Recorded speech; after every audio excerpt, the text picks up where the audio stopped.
기도하지 않겠네.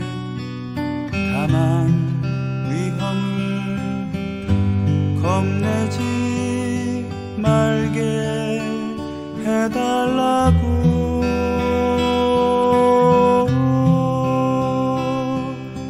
기도하겠네.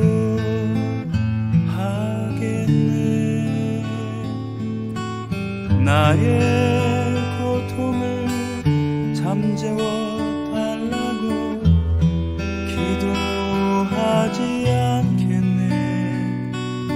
다만 고통을 극복할 용기를 달라고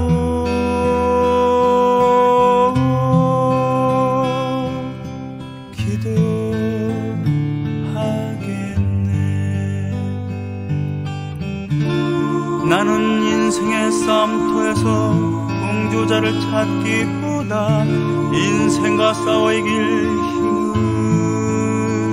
바라겠네.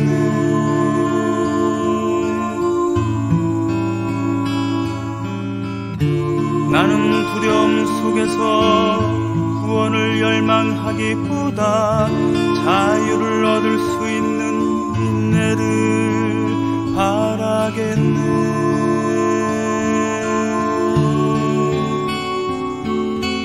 나의 성공에서만 당신을 느끼는 걱정이가 되지 않도록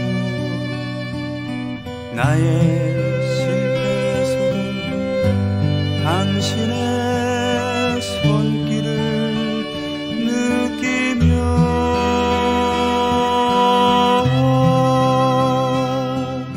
알게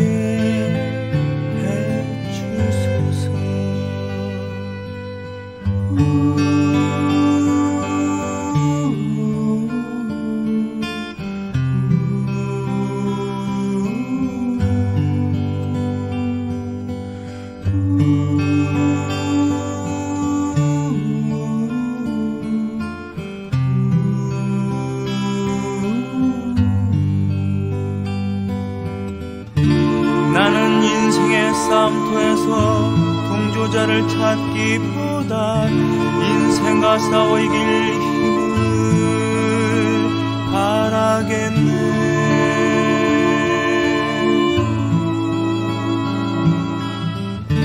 나는 두려움 속에서 구원을 열망하기보다 자유를 얻을 수 있는 인내를 바라겠네.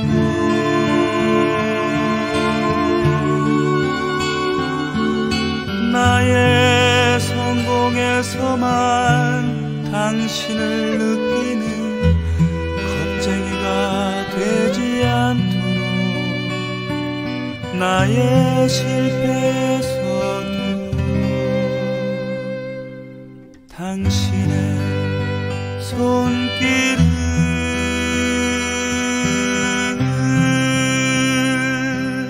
알게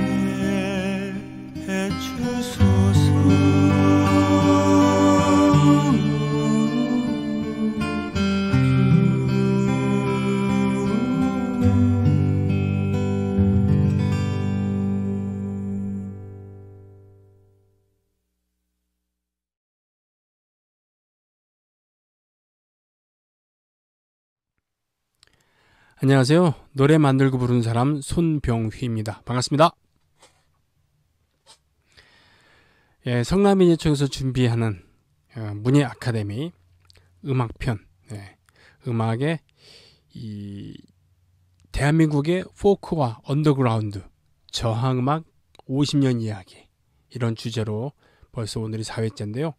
지난주에 예고 드린 것처럼 이번 주에는 한국 포크의 전성시대에 대해서 얘기를 할까 합니다. 1970년대 중반, 포크락으로 진화하거나 팝화되면서 대중가요 주류에 진입을 하게 됐었던, 그러나 그 영광은 너무도 짧았던 한국 포크의 전성시대, 그때를 대표하는 음악인들, 노래, 이런 얘기들을 오늘 나누겠습니다. 첫 번째는 이장희 선생에 대해서 얘기를 하겠어요. 이장희. 예. 이분은 조영남 씨 아시죠? 네. 조영남 씨가 대학 시절 하숙을 갔을 때 하숙집 주인 아들이었대요. 그 하숙집은 요즘에 그 고시원이나 이런 거랑 달라서 당시에 하숙집은 그 대강 이제 한옥의 형태가 많았고요. 서울시내 하숙집은. 그리고는 그 방 중에 그 하숙을 칠 만한 방에 학생들이 이제 깃들여 살고 밥을 주죠. 예, 숙식을 제공하는 겁니다. 그러면은 이제 친구들도 많이 왔다 갔다 하고 그러거든요.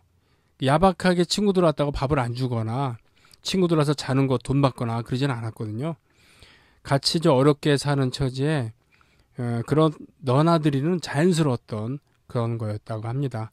그러고 보니까 저 어렸을 때는 친구 집에서 자고 오기도 하고 그런 게 좀 흔했는데 요즘에는 친구 집에서 자고 온다는 것은 별로 이렇게 흔하게 볼 수 있는 게 아니라 자고 올 친구한테도 또 부모님한테도 꼭 허락을 받아야 되는 그런 일이 있었죠. 네, 되어버렸죠.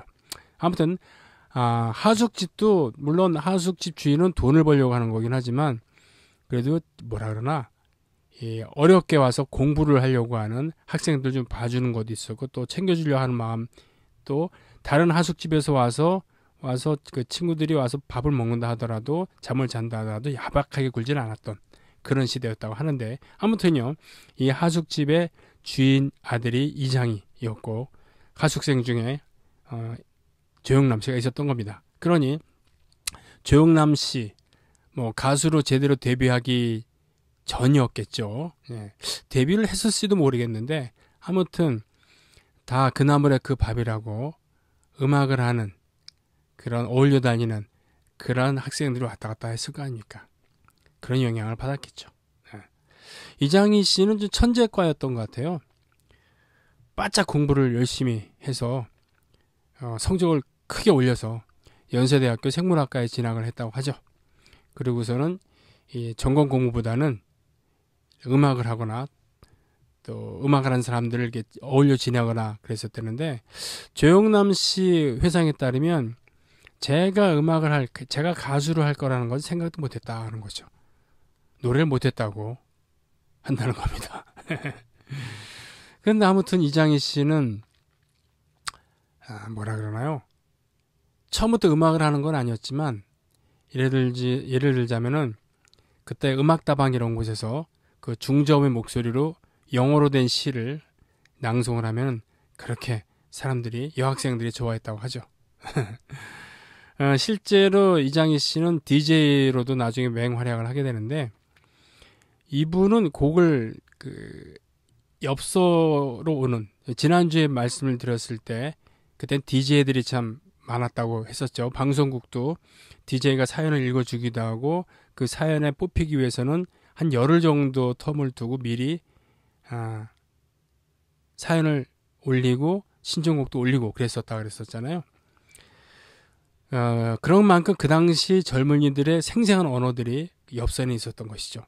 이장희 선생은 바로 그 생생한 언어를 가사로 즐겨 썼다고 합니다. 예. 일단은 이장희 씨의 노래 중에 그런 말맛이 잘 살아있다고 저 생각하는 자정이 훨씬 넘었네. 들어보겠습니다.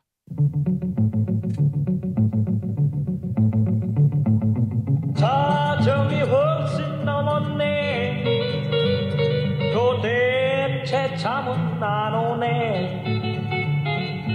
밤새 뒤척이다가 새벽 닭이 울고 말았네. 아무리 생각해봐도 도대체 알 수가 없네. 왜 나를 피하려는지 정말 알 수가 없네. 그대여 지금은 보세요.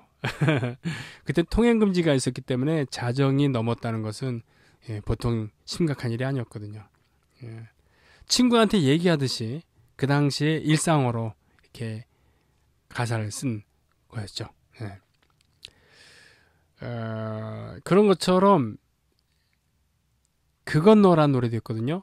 이장희 씨가 그 활동을 할 때 지난주에 잠깐 말씀드렸습니다만 전문 세션 집단을 만들었어요. 고용을 했죠.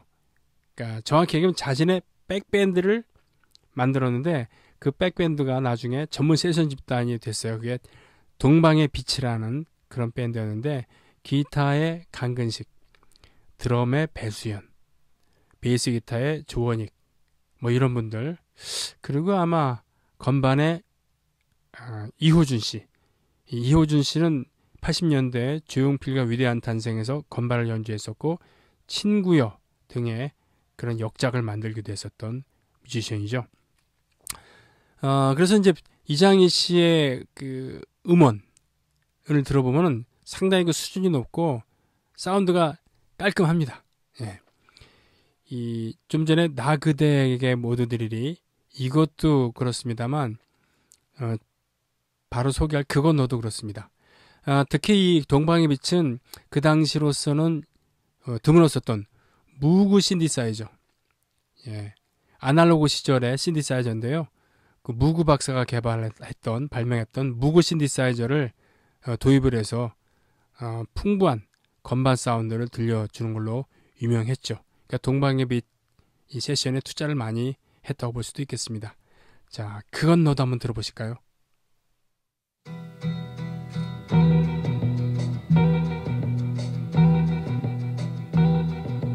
모두들 잠드는 고요한 밤에 의에 나 홀로 잠 못 이루나 넘기는 책 속에 수많은 글들이 의에 한 자도 베이질 않나 그건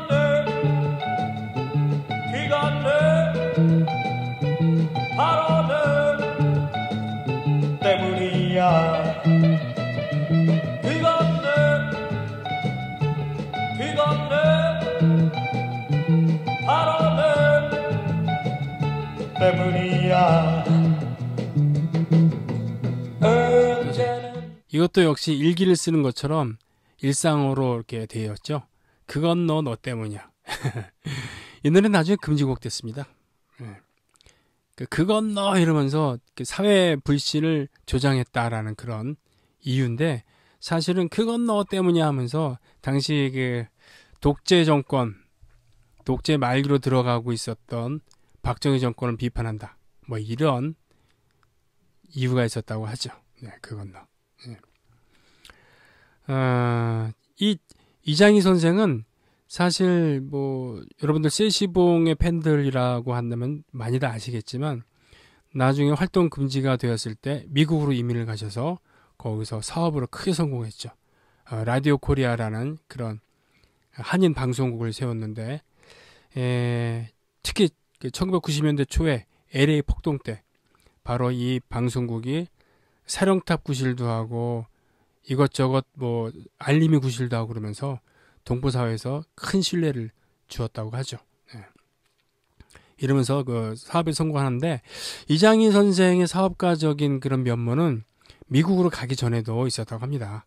그 명동 한복판에 반도라는 이름을 가진 그런 의류점을 이렇게 경영하면서 사업 수완을 발휘하기도 하고 또 당시로서는 이제 드물게 이제 콧수염을 기른다거나 또는 오토바이를 타고 다닌다거나 청자켓, 청바지를 입고 수염을 기르고 그리고 오토바이를 몰고 다니는 등 뭔가 개성이 좀 뚜렷한 그런 면이 있었죠.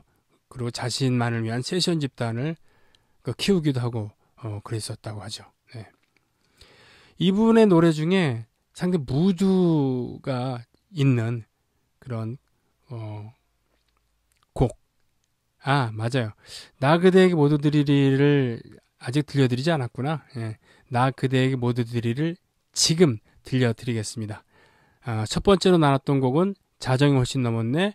그리고 두 번째는 그건 너. 지금 함께 나눌 곡은 나 그대에게 모두 드리리입니다. 그댈 위해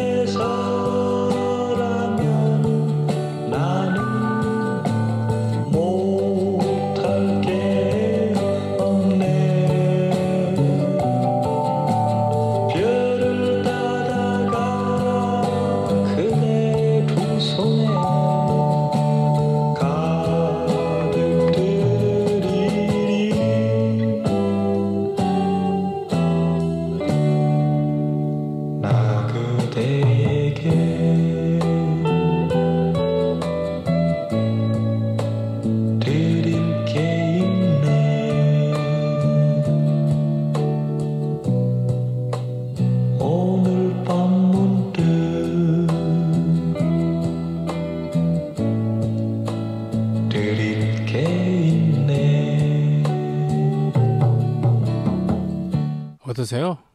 그대 위해서라면 나는 못할 게 없네. 무드 있죠. 네. 이장희 선생은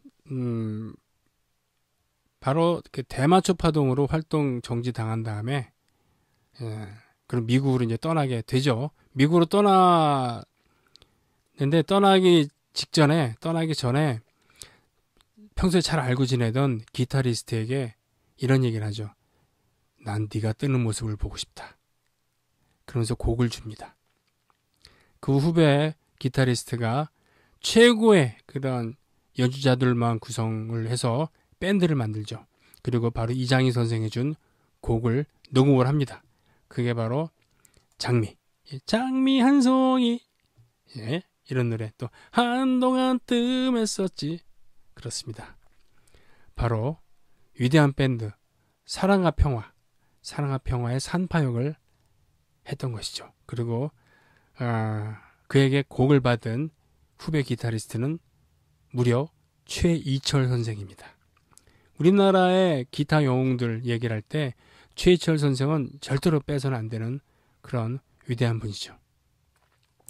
한편 미국 가서도 볼리비아에서 오래 살다가 우리나라에서 데뷔를 하게 된 그런 신인 가수에게 곡을 줍니다. 임병수 씨죠. 사랑이란 말은 너무너무 흔해. 네, 이런 노래가 바로 이장희 씨의 노래고 또 임병수 씨의 성공에 큰 역할을 하게 되기도 합니다. 네. 뭐 아까 말씀드렸다시피 미국에서 사업으로도 크게 성공을 하고 왕년의 동료들이 미국에 공연을 가거나 그럴 때는 또 이렇게 챙겨서 같이 여행을 가기도 하고 그랬었죠. 뭐 또 아시다시피 우리나라에 와서 다시 활동을 하기도 하고 울릉도에 저택을 소유하고 있는 또 공연장도 갖고 있는 그런 멋진 좀 글로벌한 그런 형태의 그런 활동을 하기도 하고 했지만 결국은 우리나라의 외진 곳이라고 하면 외진 곳이라고 할 수 있는 울릉도에 터전을 잡은 참 특이한 분이기도 합니다. 예. 그것도 이제 재력이 있으니까 가능한 얘기기도 합니다만 아무튼 이장희 선생 오늘 이야기를 좀 많이 했죠.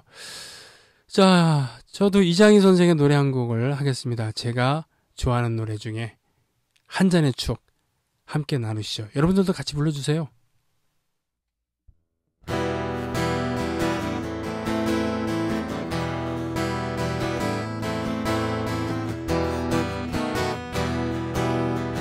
늦은 밤 쓸쓸히 창가에 앉아 꺼져가는 불빛을 바라보면은 어디선가 날 부르는 소리가 들려 취한 눈 크게 뜨고 바라보면은 한쯤 찬 술잔 위에 어린애 얼굴 마시자 한 잔의 추억 마시자 한 잔의 술 마시자 마셔버리자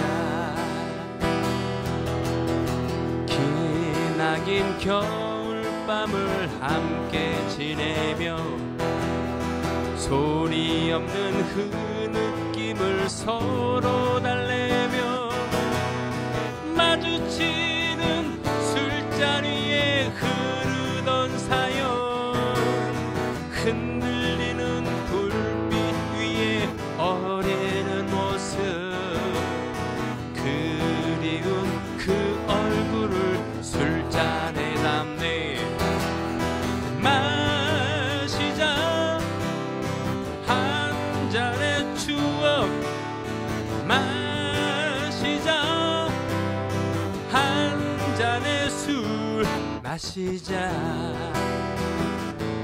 마셔버리자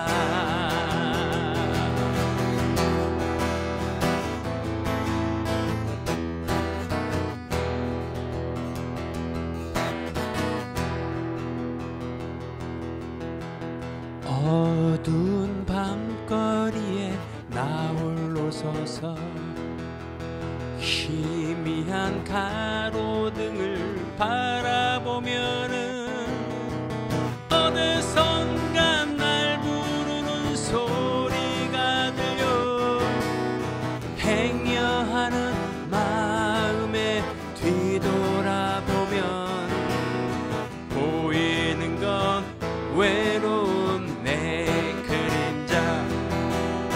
마시자 한 잔의 추억, 마시자 한 잔의 술, 마시자 마셔버리자.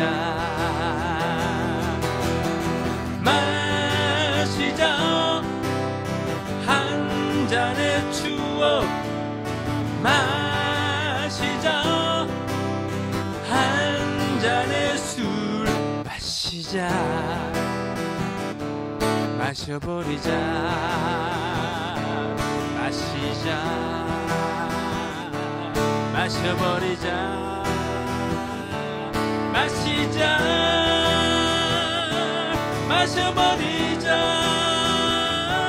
마시자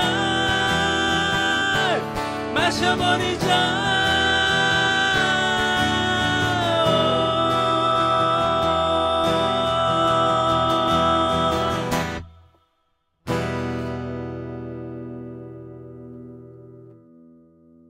예, 다음으로는 4월과 5월이라는 팀을 소개할까 합니다. 4월과 5월. 그러니까 이 리더 백순진 선생은 한국말로 팀 이름을 만들어야 되겠다는 그런 생각을 갖고 4월과 5월이라고 지었다고 해요. 뭐 뚜아에모, 라나의 로스프, 뭐 투 코리언스, 에보니스 등등, 어니언스 등등 이렇게 그 팀 이름을 영어나 불어 이렇게 그 외국말로 짓는 경우들이 많았는데 백순진 선생은 거꾸는 거죠. 예. 백순진 선생은 아주 유복한 가정에서 태어나서 미팔군 무대에서 기타를 치기도 했었던 그런 분인데 지금 현재로서 사업가라도 왕성하게 활동을 하고 계십니다. 백순진. 이분이 이제 주도가 돼서 만든 팀이 바로 4월과 5월입니다.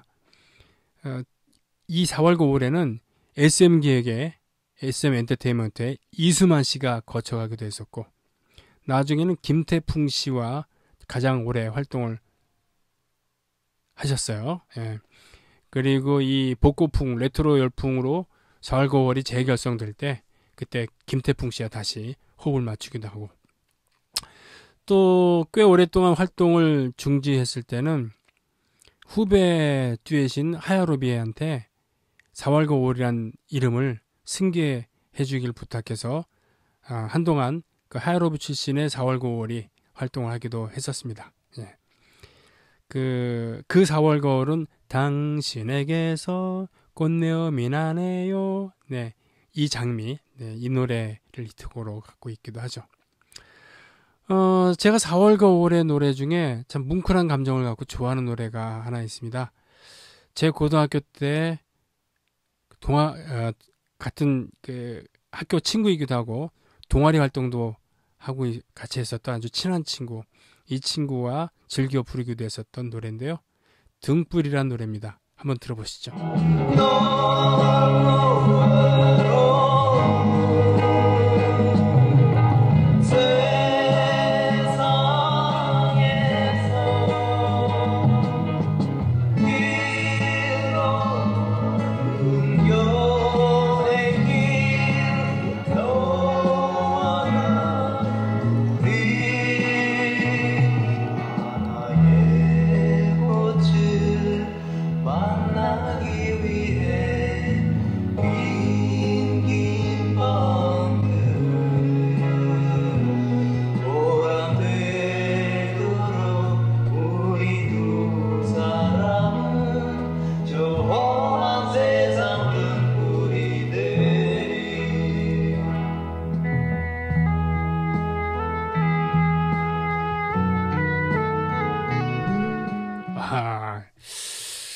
뭉클해요. 저 뭉클합니다. 아유, 이 친구한테 연락을 해서 그래요.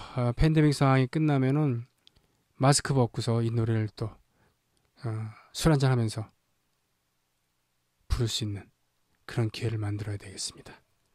준영아,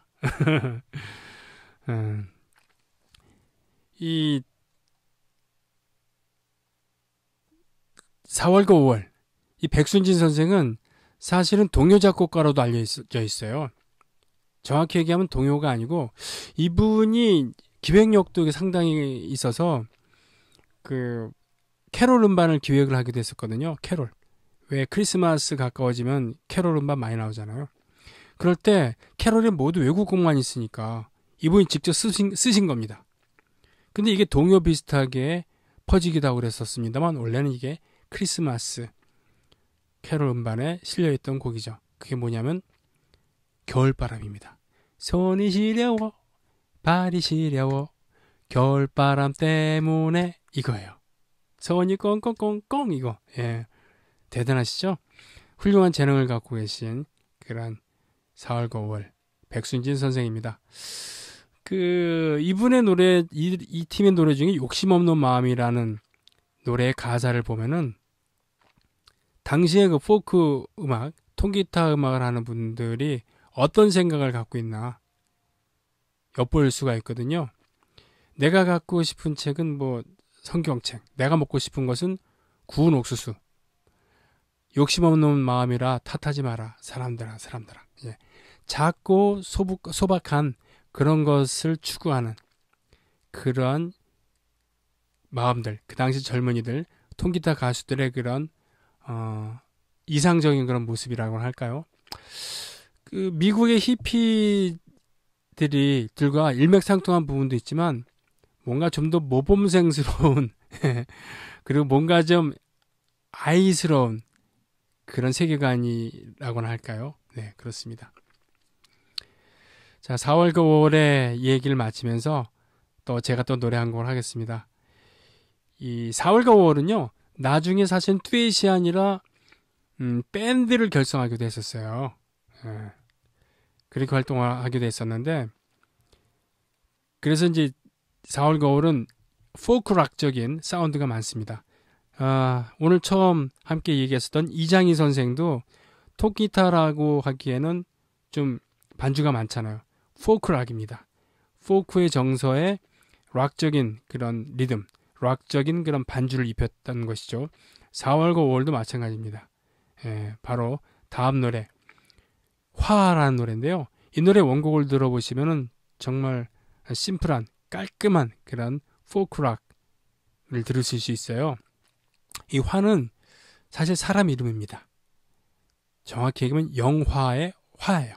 사람 이름인데 제 기억이 맞다고 한다면 이 영화라는 이름은 당시에 백순진 선생이 사귀고 있었던 그런 여친이었고 나중에 결혼을 하게 됩니다.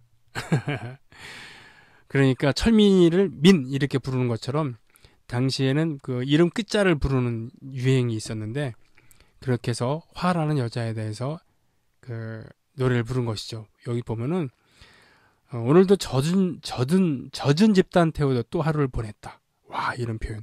젖은 집단 태우는 게 얼마나 어렵습니까? 힘듭니까? 그렇게 하루를 보냈다는 것.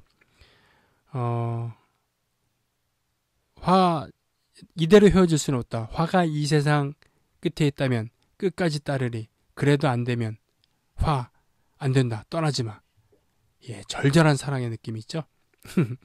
화 함께 나누겠습니다.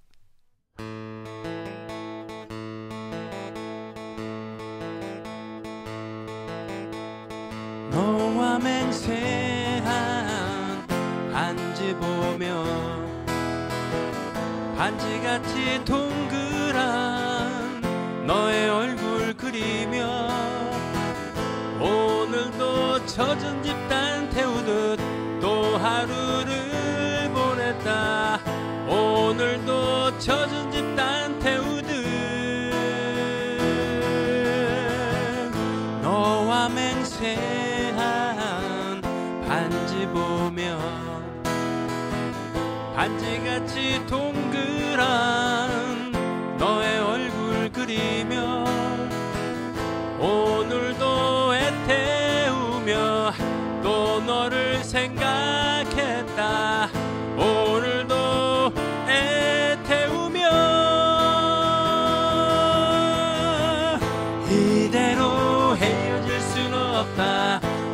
화가 이 세상 끝에 있다면 끝까지 따르리. 그래도 안 되면 화 안 된다 떠나지 마.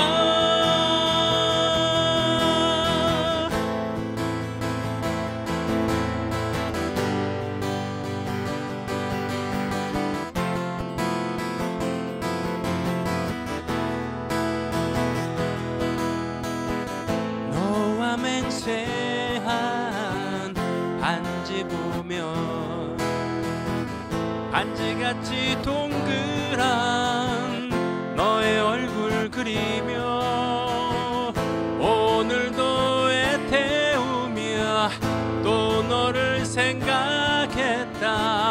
오늘도 애태우며 이대로 헤어질 순 없다. 화가 이 세상 끝에 있다면 끝까지 따르리. 그래도 안 되면 화 안 된다 떠나지 마. 이대로 헤어질 순 없다.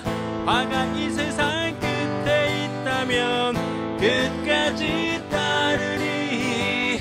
그래도 안 되면 화 안 된다 떠나지 마.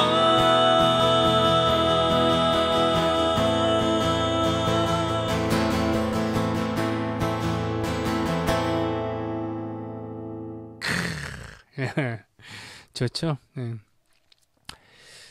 이 4월 가을의 멤버에 이수만 씨도 있었다라고 했었잖아요. 그런데 사실은 4월 가을을 거쳐갔던 분 중에 또 위대한 포크 음악인 싱어송라이터가 한 분 계십니다. 그분이 누구냐 하면은 바로 고 김정호 선생이죠. 고 김정호. 이분의 곡은 거의 모든 곡이 명곡입니다. 전 그렇게 생각해요. 뭐 이분이 쓴 곡이 한 40몇 곡이 레코딩돼서 녹음돼서 남아있다고 하는데 흠잡을 만한 노래가 거의 없어요. 정말 좋은 노래입니다. 일단 이분이 쓴 노래는 아닙니다만 이분이 어떤 감성을 가진 가수였는가를 증명할 만한 그런 곡을 한 곡 들어보겠습니다. 얼마나 기다리다 꽃이 됐나.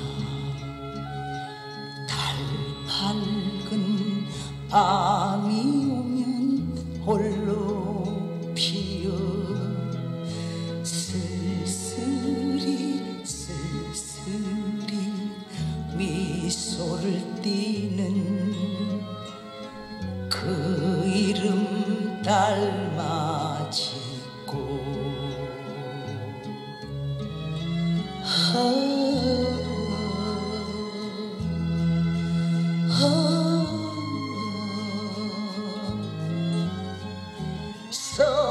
서산엔 달림도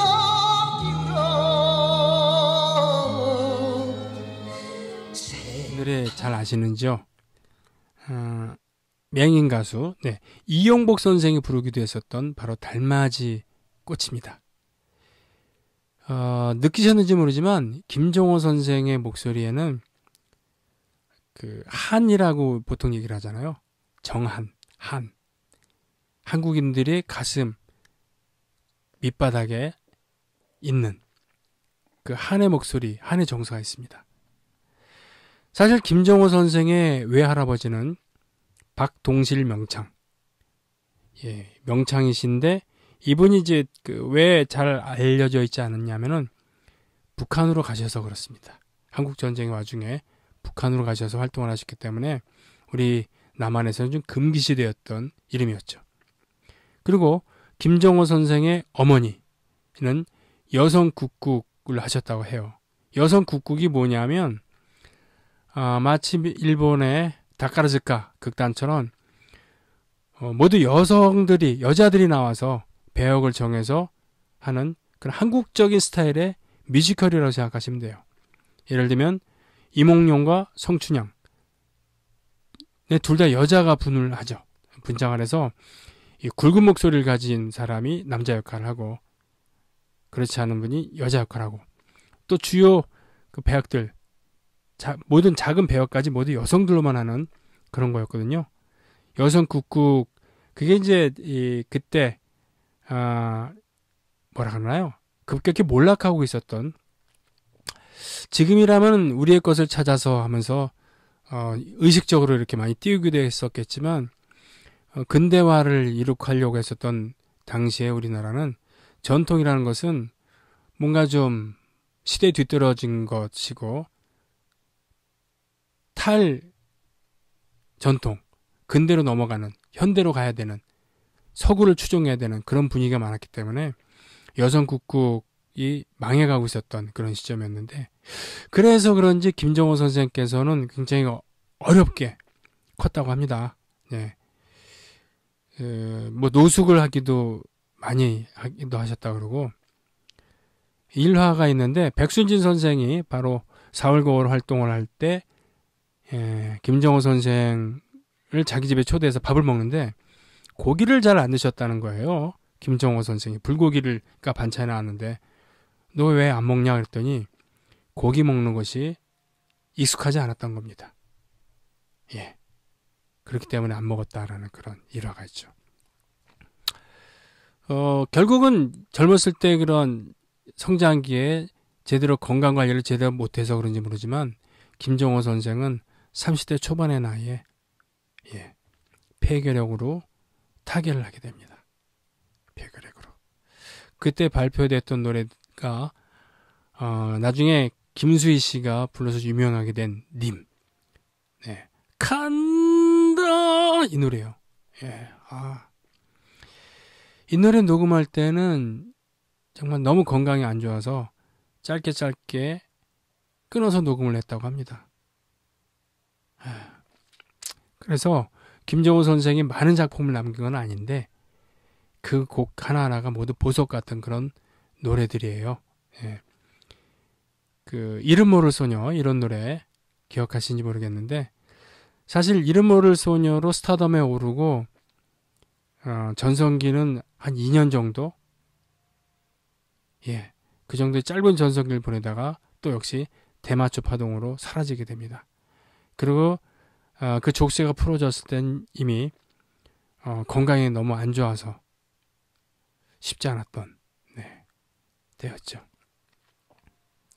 김정호 선생의 히트곡 중에서 한 곡을 또 제가 불러볼까 합니다. 참 부담돼요. 이런 대가들의 노래를.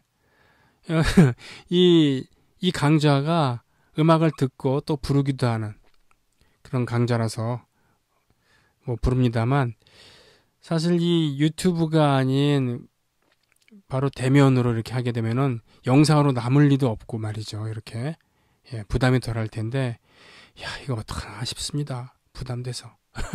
아무튼요 여러분 하얀 나비라는 노래 기억하시죠? 함께 불러보시죠.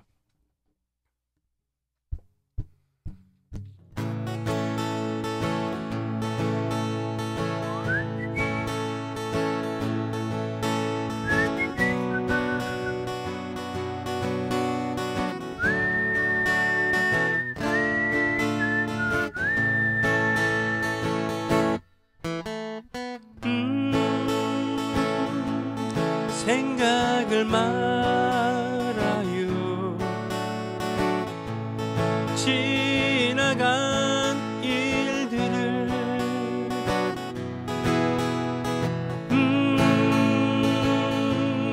그리워 말아요. 떠나갈 님인데 꽃잎은 시들어요. 슬퍼하지 말아요. 때가 되면 다시 필걸.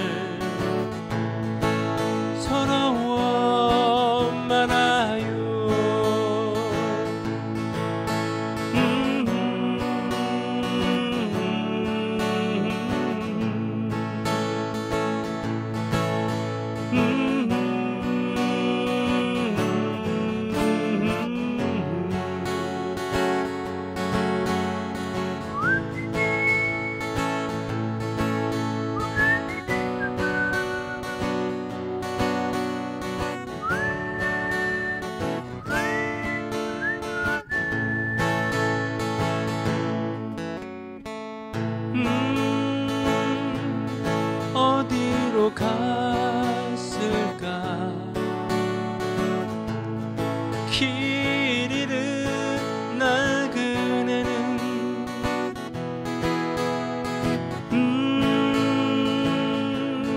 어디로 갈까요?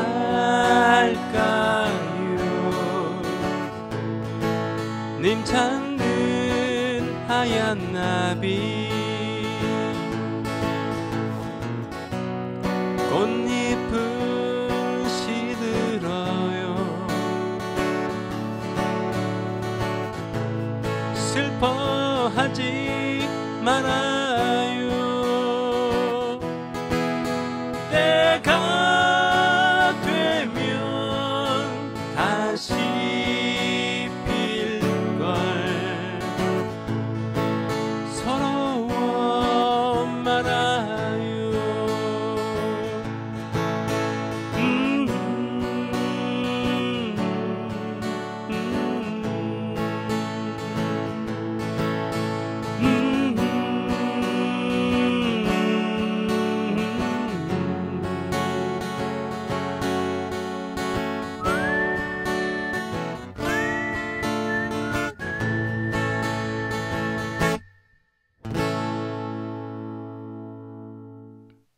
예, 김정호. 김정호 선생에 대한 이야기는 끝났습니다만 김정호 선생을 언급해야 된 그런 그 팀이 있어서 이야기를 또 합니다. 어니언스라고. 양파들이죠, 양파들. 어느 순간 그 한국말 쓰자, 외래어 배격하자, 외국말 쓰지 말자 그래서 그런 운동이 있은 적이 있었거든요. 70년대 중반에. 예. 그때 이제 투 코리안스는 두 한국인, 예? 또 어니언스는 양파들 이렇게 된 것이죠. 양파들. 어니언스 하면은 뭔가 좀 있는 것 같은데 양파들 하니까 되게 웃기잖아요. 바로 이수영, 임창재, 예, 임창재 이수영의 팀 어니언스인데 뭐냐면 어니언스의 히트곡이 거의 모두 김정호 씨의 곡이었거든요. 어니언스의 멤버였던 임창재 씨와 김정호 씨는 고등학교 친구였다고 하죠.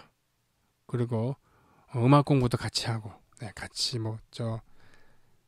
이 장소 잡아놓고 노래를 같이 부르기도 하고 만들기도 하고 그랬었던 사이라고 하는데, 그때는 뭐 저작권에 대한 개념, 또 친구들끼리 돈 주고 사고 이러는 게 아니었으니까 어니언스, 그러니까 김정호 씨의 그런 주옥 같은 노래들을 어니언스가 전부 다 녹음을 해서 히트를 하게 된 겁니다. 저별과 달을, 외기러기, 초저녁별, 예, 사랑의 진실. 심지어 편지는 임창재 작곡이라 되어 있습니다만 편지도 원래는 김정호 선생의 곡이다라는 얘기가 있을 정도로 그렇습니다. 그래서 어니언스가 스타덤에 올랐을 때 이 작곡가 누구냐라고 해서 김정호 씨가 오히려 보면 뒤늦게 데뷔한 측면이 있는 거거든요. 예. 어니언스의 음악을 하나 듣겠습니다. 저 별과 달을. 그 누가 만들었나 저 별과 달을 고요한 밤이 되면 살며시 찾아와 님 그리워하는 마음 알아나 주는 듯이 하늘나라 저 멀리서 나를 오라. 슝 하는 건반 소리 들으셨어요? 예. 이 저별과 달을, 그러니까 어니언스의 그 음반에는 안건마라는 분이 편곡을 했거든요. 그래서 안건마 편곡집 이렇게 소개되기도 했었고, 그러니까 그 당시에는 김희갑 작곡집 해서 음반을 만들기도 하고 누구누구 편곡집, 홍현걸 편곡집 해서 음반이 발표되기도 했었거든요. 그만큼 편곡자 그리고 작곡가가 좀 중요한 역할을 하게 됐었는데, 예를 들면은 트윈폴리오의 음반은 홍현걸 편곡집 해서 홍현걸 선생의 이 사진까지 이렇게 나오기도 했었거든요. 그런 것처럼 안건마 편곡집에서 어니언스의 음반이 나오기도 했었습니다. 바로 저 별갈 달을, 이것도 안건마 선생의 편곡이었던 것이죠. 아시죠? 이 어니언스 하면은 상징적인 노래죠. 상징적인 그런 노래이기도 하고 70년대 대중가요의 가장 히트했던 노래로 꼽히기도 하는 그 노래가 바로 이거잖아요. 말없이 건네주고 달아난 차가운 손 가슴 속 울려주는 눈물 젖은 편지. 네, 바로 편지, 피언지. 그만큼 어니언스의 인기는 참 높았었다고 하지요. 네. 이 어니언스의 노래 중에 또 김정호 선생의 작곡했던 그런 노래 부르면서 또 어니언스 이야기를 이쯤에서 정리를 하겠습니다. 예, 사랑의 진실이라는 곡인데요. 사랑의 진실 함께 하시죠.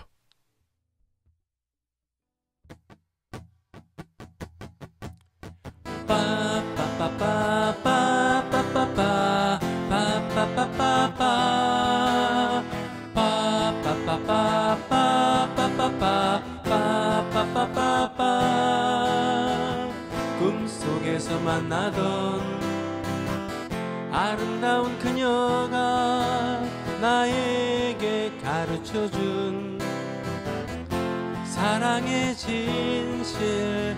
어느 날 꿈속에서 나의 가슴을 이고 떠나며 가르쳐준 사랑의 진실. 아 정말 나에게는 꿈이 되어 버렸네. 다시 한번 그려볼까 그대 모습. 눈을 감고 생각하다 잠이 들면 나는 어떻게 꿈속에서 만나던 아름다운 그녀가 나에게 가르쳐준 사랑의 진실. 아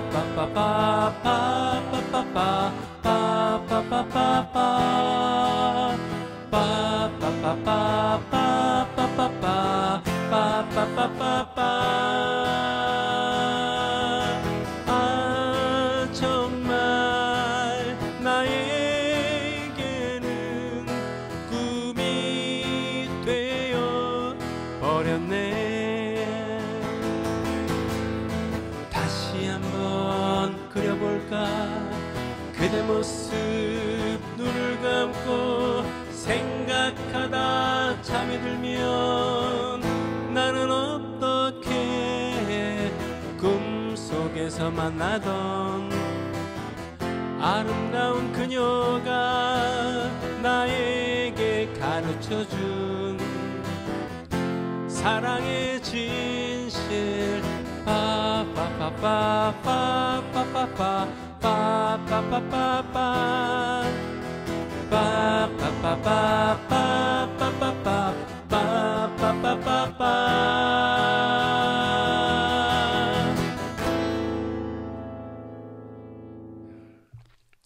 오늘 그 한국 포크의 전성시대 1970년대 중반에 포크락으로 진화하거나 또 대중가요스럽게 편곡이 되고 또 작곡되어진 그런 노래들, 그런 포크가 텔레비전 음악 프로그램 또 영화를 통해서 주류로 진입하면서 짧았던 전성기를 누리는 건데 텔레비전에 나와서 결국은 가수왕이라는 게 있었거든요. 그 당시에 연말이 되면은 KBS 10대 가수, 뭐 TBC 7대 가수, TBC라는 그런 그 TV 방송국은 지금 JTBC의 전신인데 수도권이랑 어디입니까? 부산에서만 방송이 됐었거든요.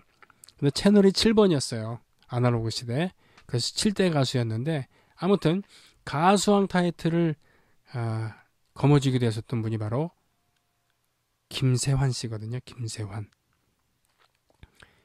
이분은 제가 봤을 때는 가장 운 좋게 가수가 되고 가장 운 좋게 가수왕까지 된 그런 분이라고 생각합니다. 그게 어떻게 된 거냐면 우리가 1회 때 윤영주 선생 얘기를 했잖아요. 윤영주 씨. 윤영주 씨가 연세대 의대 출신이어서 의대생이었는데 공부는 안 하고 트윈프리 활동하고 그러니까 그 학교에서 이제 수료를 못하게 되죠. 윤영주 씨의 육촌형이 사실은 고 윤동주 시인입니다. 윤동주 시인. 그리고 윤영주 선생의 아버지께서 바로 그 마루타로 사망하게 된 그런 윤동주 시인의 유고를 받아온 한국으로 송환한 그런 분이기도 한데 이 윤영주 씨의 아버지가 사실은 아마 연세대학교 교수였을 거예요. 그래서 힘을 써서 이러저렇게 해서 결국 경희대 의대로 편입을 하게 되는데 물론 그때는 이제 트윈프리 활동도 중지하고 뭐 그랬습니다. 그래서 송창식 씨는 그때 홀로서기를 해서 솔로로 독립을 하게 되는 건데 이때 경희대 가서도 윤영주 씨가 결국 공부를 마치지 못하고 경희대 갔을 때 또 음악 파트너를 만나게 됩니다. 후배 중에 바로 김세환 씨가 있었던 거예요. 그래서 어울려서 듀엣 활동도 하기도 하고 그랬었는데 그래서 세시봉 보면은 조용남, 윤영주, 송창식 그리고 김세환이 나오잖아요. 근데 김세환 씨에게 윤영주 씨는 곡을 이렇게 준 거예요. 너 불러봐라.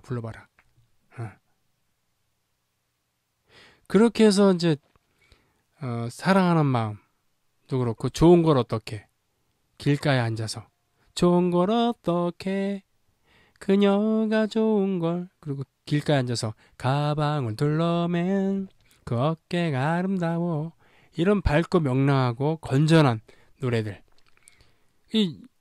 김세환 씨는 귀공자풍의 외모 그리고 원래도 귀티나게 자랐거든요. 그리고 편안한 목소리 그리고 동네 오빠 교회 오빠 같은 이미지로 인기가 그렇게 높았다고 해요. 그래서 최초로 오빠 부대를 몰고 다닌 분이 바로 김세환 씨라고 하죠. 그러니까 자기가 힘들어서 곡을 쓴 것도 아니고 작곡가 선생에게 쫓아다니면서 곡 좀 달라고 그야말로 작곡 사무실에서 뭐 물심부름하고 뭐 청소하고 밥심부름하면서 인고의 세월을 보낸 게 아니라 선배 잘 만나갖고 어떻게 보면 가수가 되고 가수왕까지 된 그런 분이셨죠. 김세환 씨의 노래 중에 많이 이렇게 알려져 있지는 않습니다만 좀 분위기 있는 노래가 하나 있어요. 김세환 씨의 노래들은 많이 아시잖아요. 그래서 좀 저는 다른 풍의 노래를 소개해 드릴까 합니다. 비라는 노래 들어보시죠. 한박젖은 머리에 물방울이 돋았던 그대 모습 아련히 내 가슴에 남아있네. 구름아 모여라 아직 모여라 소나비야 내려라 당분간 우리는 오늘 비가 내리네 드럼 소리가 인상적이죠. 두두두두두두두 터터터터 하는 좀 투박한 소리인데, 사운드로 얘기를 하자면 이 당시 1970년대 초중반의 그런 사운드를 들어보면은 베이스 기타 소리가 많이 강조가 되는데, 그 이유가 뭐냐면은 대고라고 하죠. 큰 북. 드럼 세트 보면은 이제 발로 이렇게 소리를 내는, 그러니까 발로 이제 페달을 누르면은 바로 그 페달을 통해서 햄머로 쳐갖고 소리를 내는 큰 북 있잖아요. 큰 북, 이 소리를 제대로 구현할 수 있는 녹음 스튜디오가 없었다고 해요. 예? 그만큼 녹음 기술이 열악했었다고 하는데, 그래서 이 대고라고 하는데 그 큰 북 소리 대신 베이스 소리를 좀 강조를 해서 녹음을 했었다고 합니다. 이 비라는 노래도 잘 들어보시면 대고 소리가 아니라 이 탐탐이라고 해갖고는 위에서 이렇게 치는 북 있잖아요. 그 소리가 강조가 되어 있습니다. 예. 김세환 씨. 여러분들도 많이 아시는 얘기지만 김세환 씨는 또 만능 스포츠맨이기도 하죠. 예. 스킨스쿠버, 또 수상스키, 그리고 MTV 산악자전거를 우리나라에 처음으로 소개한 분이 김세환 씨라고 하죠. 미국으로 공연을 가셨다가 MTV를 보고서 야 이거 신기하다 라고 해서 그거를 이제 분해해서 비행기 싣고 와서 우리나라에 처음 소개했었다라고 하는 그런 분이시죠. 예. 농담을 참 잘하세요. 유머 감각이 있어서, 그러니까 이 선배들, 형들이 좀 심각한 분위기가 그것이 송창식이 됐든 윤영주가 됐든 또 조영남이 됐든 등등 형들이 좀 심각한 분위기가 있다 그러면은 우스갯소리로 분위기를 풀기도 하고 그랬던 분이라고 하죠. 세상에 참 팔자편한 그런 가수 중에 한 분이 아닌가 그런 생각이 듭니다. 이분의 대표곡 중에 하나, 역시 이것도 윤영주 씨가 만들었을 텐데요. 사랑하는 마음, 이 노래 우리 같이 한번 불러볼까요?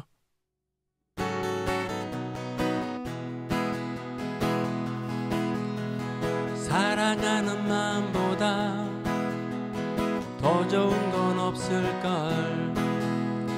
사랑받는 그 순간보다 흐뭇한 건 없을걸. 사랑의 눈길보다 정다운 건 없을걸.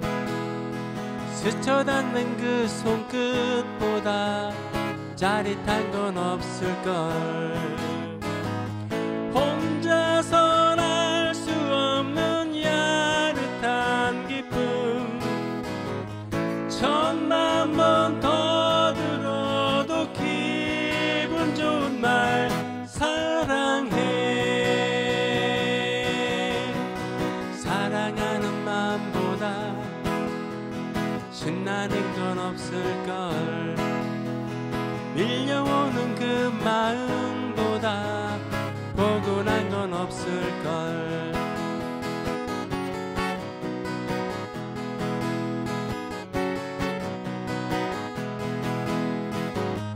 혼자선 알 수 없는 야릇한 행복,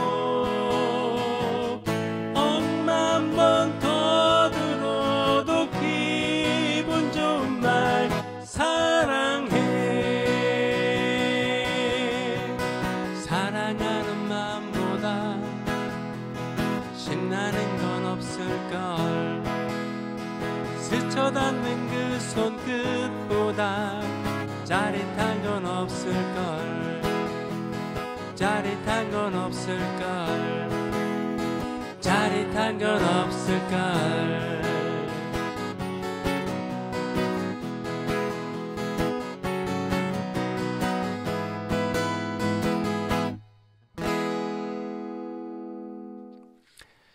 김세환 씨까지 얘기했고요. 자, 오늘 마지막 순서 송창식 선생에 대해서 얘기를 할게요. 송창식, 김민기, 그리고 신중현. 2회 강좌 때 김민기, 3회 때 신중현 선생 얘기를 많이 했잖아요. 송창식 선생이야말로 이분도 몇 번에 걸쳐서 이야기를 해도 모자랄 만큼 대단한 분입니다. 뭐 이 얘기를 좀 드린 적이 있었죠. 송창식 씨는 좀 뭐라 그러나 좀 출생에 좀 이렇게 기구한 면도 있고 뭐 그건 다 뭐 아시는 뭐 이야기일 텐데요. 어쨌든 어렵게 자라면서 고등학교 성악과를 예고에 진학을 했는데 성악과를 중퇴하게 됩니다. 중퇴하게 되고 홍대생들이랑 주로 어울렸기 때문에 다들 홍대생으로 알았대요. 더군다나 홍대 출신의 대학생이 사회자로 명성을 쌓게 되면서 더더욱 그렇죠. 친구로 지냈거든요. 그것이 바로 이상벽 씨입니다. 나중에 연예 기자로 활동을 하기도 하고 또 명사회자로 이름을 알리기도 하고 나중에 은퇴해서는 사진의 취미를 갖게 되면서 사진전도 열기도 했었던 이상벽 씨. 네. 그래서 다들 홍대생으로 알았다는데 실은 대학생은 아니었다는 겁니다. 어쨌든요, 그 세시봉 뭐 이런데 친구들이랑 어울리게 되면서 왔다 갔다 하면서 처음에는 세미 클래식을 하고 싶었다는 거예요. 성악가 출신이기도 하니까 오페라 아리아를 부르기도 하고 말이죠. 네. 도니첼리의 남몰래 흐르는 눈물 같은 거를 부르거나 뭐 이랬었다고 하죠. 그러면서 세시봉 트리오를 결성하는데 그 중에 한 명이 일찍 빠지게 되고 듀엣으로 남게 됐는데 그 듀엣이 바로 트윈폴리오가 된 거고요. 교회 오빠 출신인 윤영주 씨가 보이소프라노의 모습이었다고 한다면은 이 성악가 출신의 송창식 씨는 중저음이 좋았기 때문에 중저음을 담당하고 하이 높은 음을 윤영주 씨가 담당하게 되는데 역사상 최고의 듀엣 하모니가 아닌가 싶습니다. 저는 정말. 네. 궁금하시면은 이 강좌의 첫 번째 편으로 가시면은 트윈폴리에 대해서도 얘기를 했으니까 한번 좀 들어보시길 바랍니다. 아무튼요, 아버지한테 윤영주 씨 아버지한테 크게 혼나면서 잠시 동안 가수 생활도 또 DJ 생활도 은퇴를 하게 됐습니다. 윤영주 씨가. 그러면서 졸지에 송창식 씨는 솔로로 독립을 하게 되죠. 그러면서 이제 그때까지 발견하지 못했던 작곡가로서의 재능을 마음껏 발휘하게 되죠. 네, 마음껏 발휘하게 됩니다. 처음에는 뭐 창밖에는 비 오고 하는 이런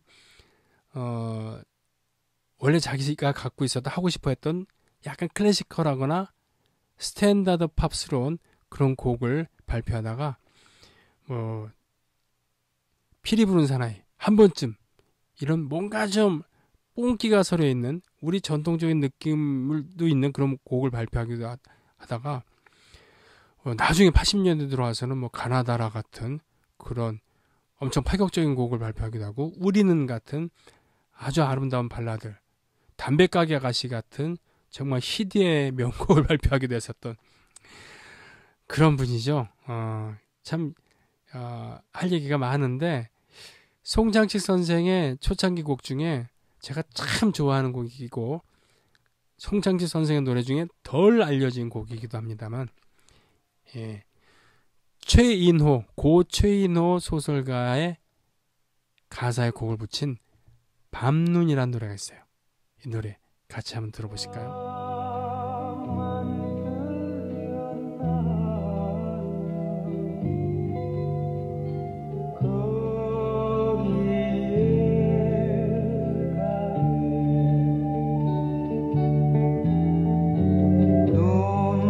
눈송이 어지러워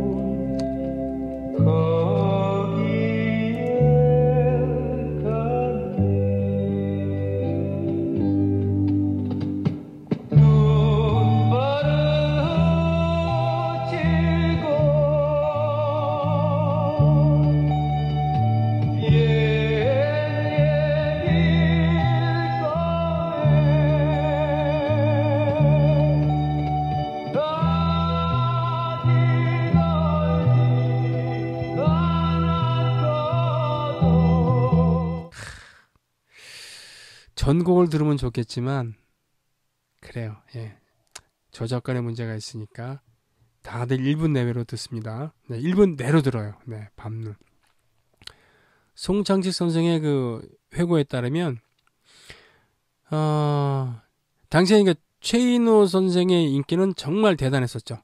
1945년생이기 때문에 송창식, 윤영주 송창식 씨의 2년 선배예요.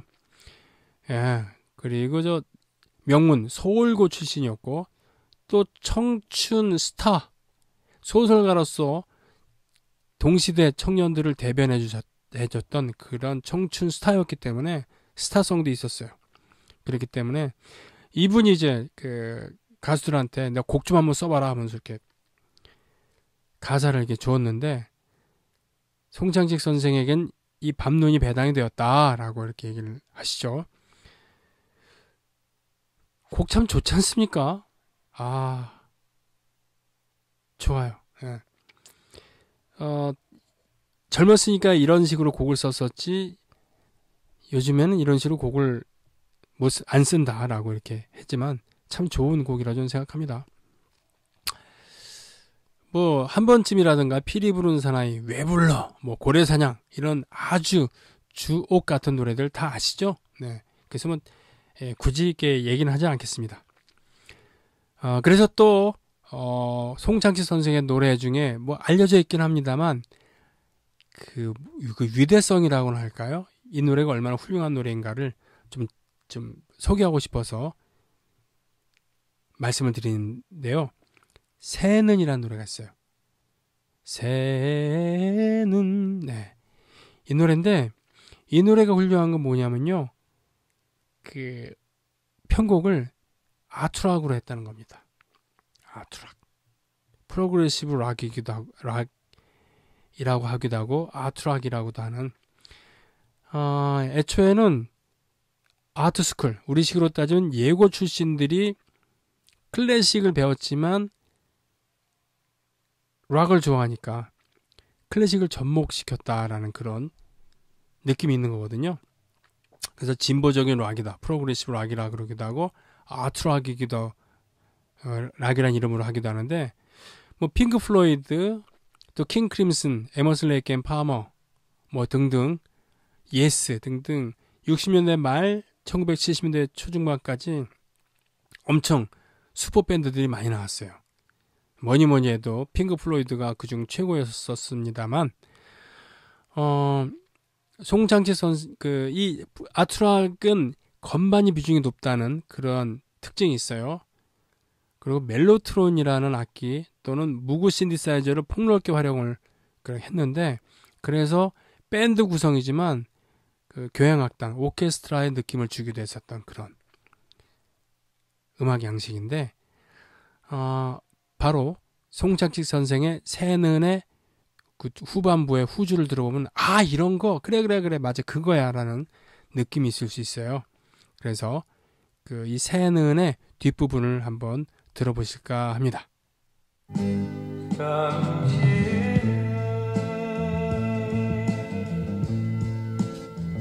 떠도는 마음도 사라져간다.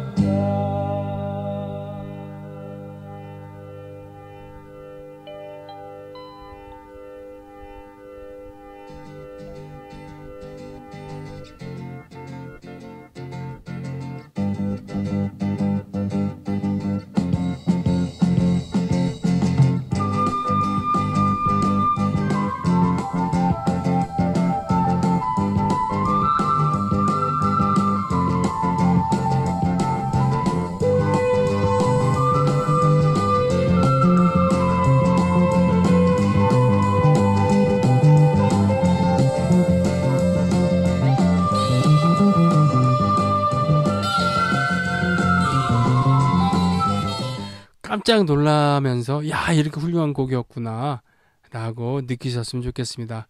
그래야지 저도 지금 이 강의를 하는 보람을 느끼죠.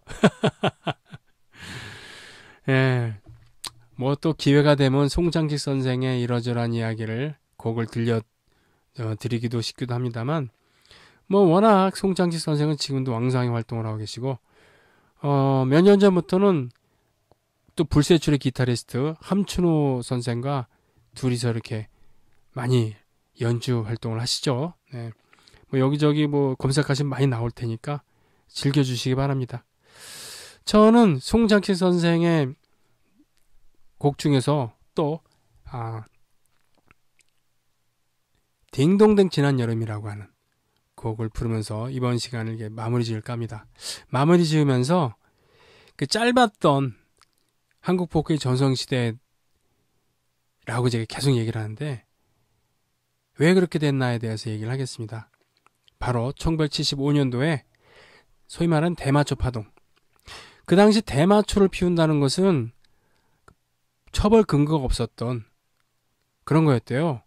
그리고 그 대마초를 피우는 사람들도 그냥 좀 특이한 향을 갖고 있었던 담배 정도로 생각하고 스스럼 없이 피웠다고 합니다. 그런데 그때 그 독재의 끝으로 가고 있었던 박정희 정권이 그 뭐라 그러나 사회 분위기를 좀 다 잡아야 되겠다는 그런 취지에서 예를 들면은 외국어 쓰지 마라. 그래서 국어 순화 운동도 하고 또 학도 호국단 뭐 창설하고 해서 이렇게 이 병영화를 교정의 병영화를 이룩하기도 하고 그랬습니다만 또한 뭔가 좀 노골적으로 반항하는 건 아니지만 뭔가 삐딱선 장발 그래서 장발 단속도 하고요. 또 미니스커트 줄 자갖고 다니면서 허벅지 무릎 위로 몇 센치까지 인가 그걸 재는 장면이 또 외설스러운데 아무튼 미니스커트 단속도 하고 그러면서 바로 뭔가 좀 반항 기조가 있었던 삐딱선을 타고 있는 것 같은 이런 통기타 가수들 그 락 밴드들에게 철퇴를 가하게 됩니다. 바로 대마초를 피웠다는 것을 구실로 해서 잡아들이고 징역을 살기도 하고 그렇습니다. 그래서 보면은 이장희 씨 대마초 걸렸어요. 그리고 김정호 씨 걸렸어요.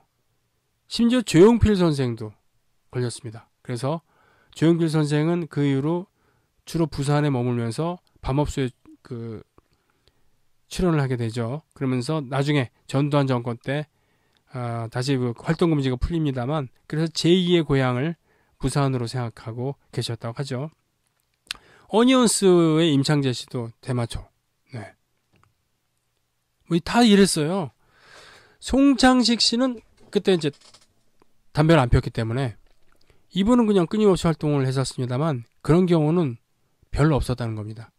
그래서 당대에 유행을 선도했었던 새로운 바람을 일으켰었던 그런 음악인들이 어느 순간 사라진 거예요. 음악뿐 아니라 뭐 영화인들도 그랬고 그랬습니다.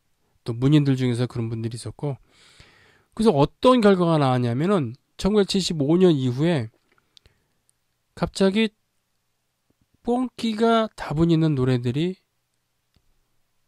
인기가 있어지게 돼요. 최원 씨가 어떡잎 한 잎 두 잎 또 김훈 씨가 나를 두고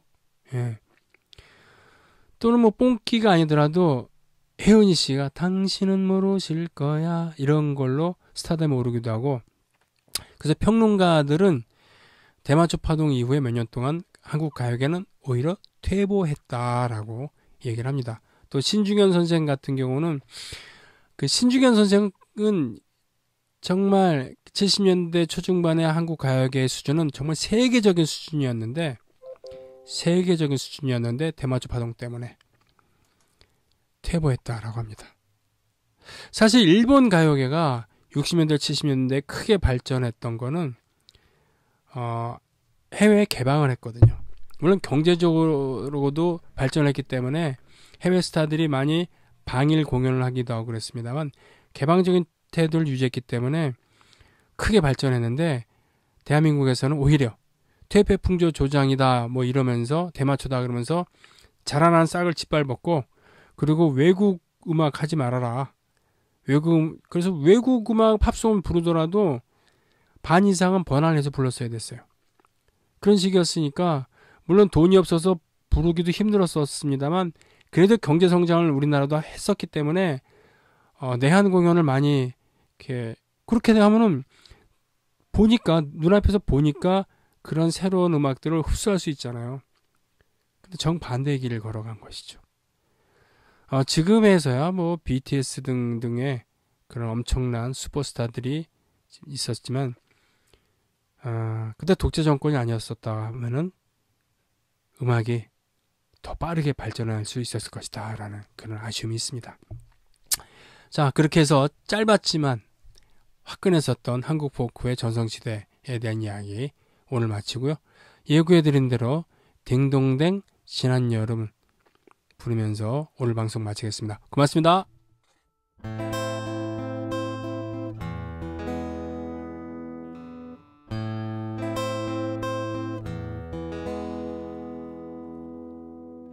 딩동댕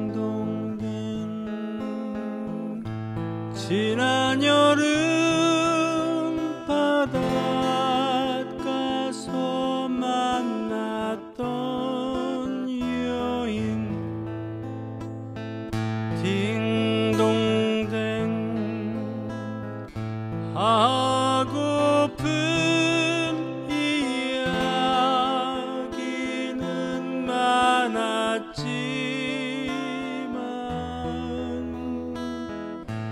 딩동댕 너무나 짧았던 그대와의 밤 딩동댕 딩동댕 말이나 해볼걸 또 만나자고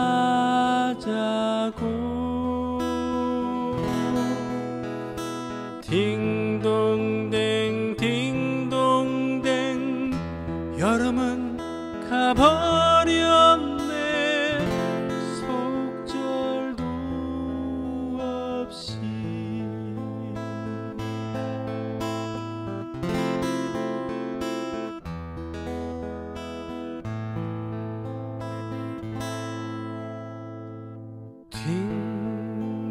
딩동댕 지난 여름 우연히 잡았던 손목 딩동댕 가슴은 아프도록 뛰었지만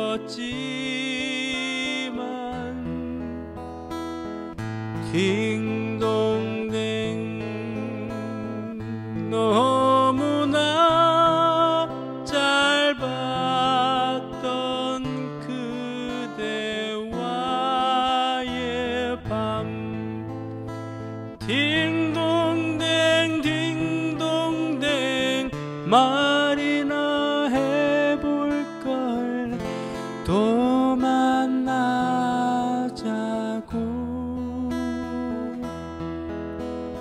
딩동댕 딩동댕 여름은 가버렸네 속절도 없이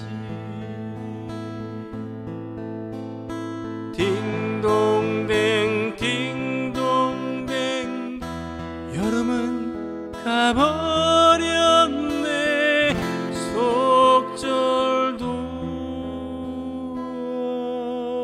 없이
세상